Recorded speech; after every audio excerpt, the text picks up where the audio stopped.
প্রিয় দর্শক, আমি মাছ বাজারে গিয়েছিলাম। এই যে মাছগুলো দেখছেন, আসলে এখানে কেজিতে মাছ বিক্রি করা হয় না, ভাগাতে মাছ বিক্রি করা হয়। মাছগুলোর দাম 500 টাকা। এখানে দেখেন অনেক ধরনের মাছ আছে। এখানে পুঁটি মাছ, টাকি মাছ আছে, এখানে ভাগায় বিক্রি করা হয়। এখানে এখানে কেজিতে মাছ এরা দিবে না, এরা ভাগা নিয়ে বসে আছে।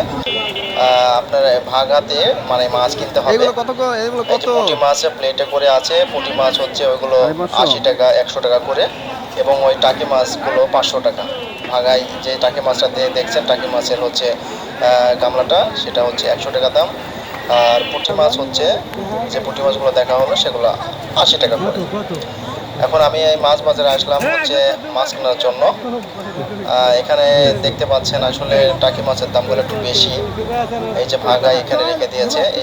এই মাছগুলো হচ্ছে 100 টাকা হলে দিয়ে দিবে। এই যে প্লেটে যেটা দেখছেন 100 টাকা হলে দিয়ে দিবে। এই যে আমি অবশ্য রুই মাছ কিনেছি। এখানে এই যে রুই মাছের দেখছেন, এই রুই মাছগুলো 180 টাকা করে নিয়েছে। 180 টাকা কেজি নিয়েছে। অনেক তরতাজা মাছ, এই জন্য আমি রুই মাছ কিনলাম। ধন্যবাদ।